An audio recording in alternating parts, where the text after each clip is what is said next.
Hello dear students, बहुत बहुत स्वागत है आप सभी का सक्सेस वर्ल्ड एमसीक्यू चैनल पर। तो चलिए आज आपके लिए बिहार पुलिस फायरमैन और उत्पाद सिपाही परीक्षा 2022 के लिए टॉप 25 जीके जीएस क्वेश्चंस को लेकर आए हैं। अगर आपको अपनी तैयारी पर पूरा भरोसा है तो आपको 25 प्रश्नों में से कम 15 प्रश्नों का सही जवाब देना होगा। तो चलिए इसी के साथ आज के सेशन को स्टार्ट करते हैं और देखते हैं कितने बच्चों का कितना स्कोर आता है। तो सबसे पहला प्रश्न आपके स्क्रीन पर है, जोजिला दर्रा किस पहाड़ी क्षेत्र में स्थित है। आपके सामने ऑप्शन 4 दिए गए हैं और आपको प्रत्येक क्वेश्चंस के लिए मैक्सिमम 5 सेकंड का टाइम भी दिया जाता है। अगर आपको इनमें से किसी भी प्रश्न का आंसर आता है तो आप कमेंट बॉक्स में दे सकते हैं और सेशन के लास्ट में अपना अपना स्कोर जरूर देंगे। तो एक का राइट आंसर जो भी कमेंट बॉक्स में ऑप्शन नंबर ए को दिया है बिल्कुल सही जवाब हो जाएगा जस्कर श्रेणी। याद रखिएगा, जोजिला दर्रा किस पहाड़ी क्षेत्र में स्थित है तो जस्कर श्रेणी पहाड़ी क्षेत्र में, ऑप्शन ए बिल्कुल सही जवाब है। चलिए इसी के साथ आगे बढ़ते हैं। नेक्स्ट क्वेश्चन आपके स्क्रीन पर है, खाली स्थान मिश्र धातु में निकेल, तांबा और जस्ता होते हैं। चलिए आंसर करेंगे, किस मिश्र धातु में निकेल, तांबा और जस्ता होते हैं। आपके एग्जाम के लिए मोस्ट इंपॉर्टेंट प्रश्नों को कराया जा रहा है, इसलिए सेशन में लास्ट तक बने रहिएगा। तो दूसरे का राइट आंसर जो भी बच्चे कमेंट बॉक्स में ऑप्शन बी को दिया है बिल्कुल सही जवाब हो जाएगा जर्मन सिल्वर। याद रखिएगा, इस प्रश्न को नोट कर लीजिए, जर्मन सिल्वर मिश्र धातु में निकेल, तांबा और जस्ता होते हैं। वीवीआई प्रश्न है, इस पर स्टार लगा रहे हैं। चलिए इसी के साथ आगे बढ़ते हैं और जो भी स्टूडेंट चैनल पर पहली बार आए चैनल को सब्सक्राइब करके और साथ में बेल आइकन को भी प्रेस कर लेंगे ताकि इस तरह के इंपॉर्टेंट क्लास आपसे मिस ना हो। तो तीसरा प्रश्न है, किस मुगल शासक ने मुगल राजधानी आगरा से दिल्ली स्थानांतरित किया। आपके सामने ऑप्शन 4 दिए गए, फटाफट से आप लोग कमेंट बॉक्स में आंसर देते जाएंगे और याद रहे सेशन के लास्ट में अपना अपना स्कोर ईमानदारी पूर्वक जरूर दें। तो तीसरे का राइट आंसर क्या हो जाएगा जी बिल्कुल, अगर आपने ऑप्शन सी को दिया है तो बिल्कुल सही जवाब हो जाएगा शाहजहां। नोट कर लीजिएगा, इंपॉर्टेंट प्रश्न है। चलिए आगे बढ़ते हैं। अगला प्रश्न आपके स्क्रीन पर है, अर्थशास्त्र पुस्तक के लेखक किसके समकालीन थे। चलिए आंसर करेंगे और आप लोग बताएंगे थोड़ा सा कि अर्थशास्त्र पुस्तक के लेखक कौन थे। तो याद रखिएगा, अर्थशास्त्र पुस्तक के लेखक चाणक्य थे जो कि चंद्रगुप्त मौर्य के शासन समकालीन थे। याद रखिएगा, ऑप्शन बी बिल्कुल सही जवाब हो जाएगा। चलिए आगे बढ़ते हैं। अगला प्रश्न आपके स्क्रीन पर है, चुनाव आयोग किस अनुच्छेद के अंतर्गत स्थापित किया गया है। चलिए आंसर करेंगे, मोस्ट इंपॉर्टेंट और वीवीआई प्रश्नों को कराया जा रहा है, इसलिए फिर से बोल रहे हैं सेशन को पूरा देखें। तो 5 का राइट आंसर अगर आपने कमेंट बॉक्स में ऑप्शन सी को दिया है तो बिल्कुल सही जवाब हो जाएगा आर्टिकल 324 के अंतर्गत क्या किया गया है, चुनाव आयोग के बारे में बताया गया है। ऑप्शन सी बिल्कुल सही जवाब हो जाएगा। नेक्स्ट क्वेश्चन आपके स्क्रीन पर है, वर्ष 1977 में किसकी अध्यक्षता के अंतर्गत पंचायती राज की जांच करने के लिए एक सरकारी समिति नियुक्त की गई। मोस्ट इंपॉर्टेंट और वीवीआई प्रश्न आपके एग्जाम के लिए, इस पर स्टार लगा रहे हैं। अगर आप नोट करना चाहते हैं नोट कर सकते हैं।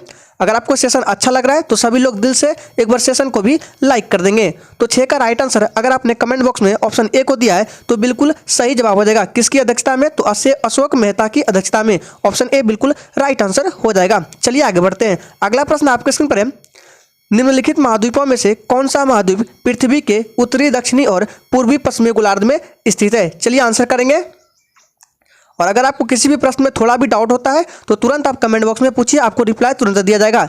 तो 7 का राइट आंसर जो भी बच्चे कमेंट बॉक्स में ऑप्शन नंबर बी को दिए हैं बिल्कुल सही जवाब है अफ्रीका महाद्वीप। याद रखिएगा, ऑप्शन बी बिल्कुल सही जवाब है। चलिए आगे बढ़ते हैं। नेक्स्ट क्वेश्चन आपके स्क्रीन पर है, निम्नलिखित में से कौन सा विश्व का सबसे बड़ा मरुस्थल है। चलिए 8 के लिए आंसर करेंगे। चलिए आपका टाइम खत्म होता है। तो 8 का राइट आंसर अगर आपने कमेंट बॉक्स में ऑप्शन सी को दिया है तो बिल्कुल सही जवाब हो जाएगा सहारा मरुस्थल। याद रखिएगा, ये विश्व का सबसे बड़ा मरुस्थल है। चलिए आगे देखते हैं। नेक्स्ट क्वेश्चन आपके स्क्रीन पर है, 1 माइक्रोन इसके बराबर है। चलिए आपके सामने ऑप्शन 4 है, बताएंगे 1 माइक्रोन के बराबर कितना मीटर होता है। चलिए आपका टाइम खत्म होता है। तो 9 का राइट आंसर अगर आपने ऑप्शन सी को दिया है तो बिल्कुल सही जवाब हो जाएगा 10⁻⁻6 मीटर होता है 1 माइक्रोन के बराबर। चलिए आगे देखते हैं। नेक्स्ट क्वेश्चन आपके स्क्रीन पर है, भारत माता नामक प्रसिद्ध पेंटिंग के चित्रकार कौन थे। चलिए आंसर करेंगे। अगर आप प्रश्न को नोट करना चाहते हैं तो स्क्रीनशॉट लेकर रखिए, बाद में नोट डाउन कर लीजिएगा, इंपॉर्टेंट प्रश्न है। तो 10 का राइट आंसर क्या आ जाएगा जी बिल्कुल, अगर आपने ऑप्शन बी को दिया है तो बिल्कुल सही जवाब हो जाएगा अवनींद्रनाथ टैगोर। ऑप्शन बी बिल्कुल राइट आंसर है। चलिए आगे बढ़ते हैं। नेक्स्ट क्वेश्चन है, टेलीफोन का आविष्कार किसके द्वारा किया गया। चलिए आंसर करेंगे। अगर आपने अभी तक सेशन को लाइक नहीं किया तो सभी लोग दिल से एक बार सेशन को लाइक कर देंगे और जो भी स्टूडेंट चैनल पर पहली बार है चैनल को सब्सक्राइब कर लेंगे। तो 11 का राइट आंसर अगर आपने ऑप्शन ए को दिया है तो बिल्कुल सही जवाब हो जाएगा अलेक्जेंडर ग्राहम बेल टेलीफोन के आविष्कारक। याद रखिएगा, ऑप्शन ए बिल्कुल राइट आंसर है। अगला प्रश्न आपके स्क्रीन पर है, भारतीय अर्थव्यवस्था में शिथिल काल है। आंसर करेंगे, कब से कब तक होता है भारतीय अर्थव्यवस्था में शिथिल काल। चलिए तो 12 का राइट आंसर ऑप्शन चला देगा किसके साथ जी बिल्कुल सी के साथ चला देगा, जनवरी से जून। याद रखिएगा ऑप्शन सी बिल्कुल राइट आंसर है। इंपॉर्टेंट प्रश्न है, नोट कर लीजिएगा। चलिए आगे बढ़ते हैं। नेक्स्ट क्वेश्चन है मानव अधिकार दिवस कब मनाया जाता है। चलिए 13 के लिए आंसर करेंगे और फिर से बोल रहे हैं सेशन के लास्ट में ईमानदारी पूर्वक अपना स्कोर जरूर देंगे और देखते हैं कितने बच्चे का स्कोर आता है। तो 13 का राइट आंसर क्या आ जाएगा जी बिल्कुल ऑप्शन डी के साथ चला जाएगा 10 दिसंबर। ऑप्शन डी बिल्कुल राइट आंसर हो जाएगा। मानव अधिकार दिवस 10 दिसंबर को मनाया जाता है। इंपॉर्टेंट प्रश्न है, नोट कर लीजिएगा। चलिए आगे बढ़ते हैं। नेक्स्ट क्वेश्चन स्क्रीन पर किसके शासनकाल के दौरान अजंता की गुफाएं निर्मित की गई। चलिए आंसर करेंगे किस शासनकाल के अंतर्गत अजंता की गुफाएं निर्मित की गई। तो इसका टाइम खत्म होता है और इसका राइट आंसर क्या जाएगा जी बिल्कुल ऑप्शन ए के साथ चला जाएगा। गुप्त शासनकाल के दौरान अजंता की गुफाएं निर्मित की गई। 14 का ए बिल्कुल राइट आंसर होगा। चलिए आगे बढ़ते हैं। अगला प्रश्न आपके स्क्रीन पर है निम्न देशों और उनकी राजधानियों में से कौन सा युग्म गलत है। आपके सामने दिए गए हैं 4 देश और उनकी राजधानी, बताना है आपको गलत कौन सा है। चलिए थोड़ा सा एक्स्ट्रा टाइम दे रहे हैं, सोच के बताइएगा। तो इसका राइट आंसर है अगर आपने ऑप्शन ए को दिया है तो बिल्कुल सही जवाब हो जाएगा स्विट्जरलैंड। ये गलत दिया है। स्विट्जरलैंड की राजधानी कहाँ है, बर्न है, जिनेवा नहीं है। बाकी जो ऑस्ट्रिया, वियना, डेनमार्क, कोपनहेगन और फिनलैंड, हेलसिंकी, ये बिल्कुल सही है। ऑप्शन ए बिल्कुल गलत है। स्विट्जरलैंड की राजधानी बर्न है जो कि जिनेवा दिया गया है। ऑप्शन ए बिल्कुल गलत है। नेक्स्ट है बाजार विनियमन प्रणाली आरंभ की गई थी। चलिए आंसर करेंगे किसके शासनकाल में की गई थी बाजार विनियमन प्रणाली। तो आपका टाइम खत्म होता है।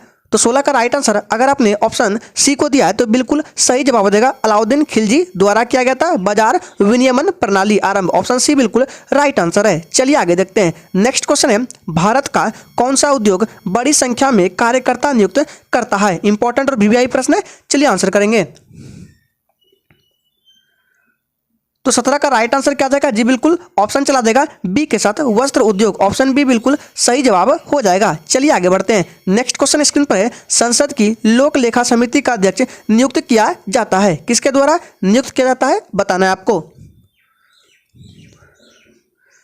चलिए आपका टाइम खत्म होता है। तो 18 का राइट आंसर अगर आपने कमेंट बॉक्स में ए को दिया है तो बिल्कुल सही जवाब हो जाएगा लोकसभा के अध्यक्ष द्वारा। ऑप्शन ए बिल्कुल राइट आंसर है। नेक्स्ट है किस सदन में अध्यक्ष उस सदन का सदस्य नहीं होता है। चलिए आंसर करेंगे 19 के लिए।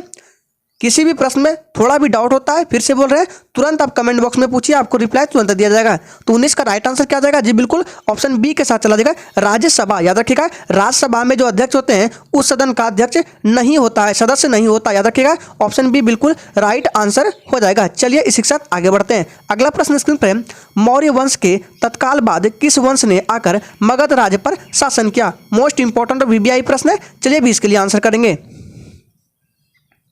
और आज के सेशन में आपको 25 प्रश्नों में से हर हाल में 15 स्कोर करना है, तभी आपकी तैयारी बेस्ट मानी जाएगी। तो 20 का राइट आंसर क्या जाएगा जी बिल्कुल ऑप्शन बी के साथ चला देगा। क्या रखिएगा 20 का बी हो जाएगा शुंग वंश। याद रखिएगा ऑप्शन बी बिल्कुल सही जवाब हो जाएगा। मौर्य वंश के तत्काल बाद किस वंश ने आकर मगध राज्य पर शासन किया तो शुंग वंश। याद रखिएगा ऑप्शन बी बिल्कुल सही जवाब है। नेक्स्ट क्वेश्चन है राज्यसभा के लिए राष्ट्रपति द्वारा कितने सदस्य नामित किए जाते हैं। चलिए आंसर करेंगे।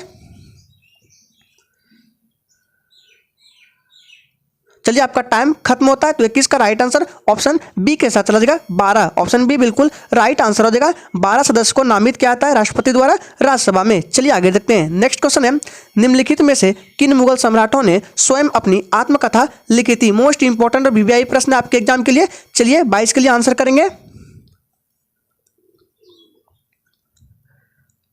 आपका टाइम खत्म होता है। तो 22 का राइट आंसर क्या जाएगा जी बिल्कुल अगर आपने कमेंट बॉक्स में ऑप्शन बी को दिया है तो बिल्कुल सही जवाब हो जाएगा बाबर और जहांगीर। ऑप्शन बी बिल्कुल सही जवाब हो जाएगा। ये 2 मुगल सम्राट ऐसे हैं जिन्होंने अपनी आत्मकथा लिखी। ऑप्शन बी बिल्कुल सही जवाब है। नेक्स्ट है प्रायद्वीपीय भारत में उच्चतम पर्वत चोटी है। कौन सी पर्वत चोटी है बताना है आपको।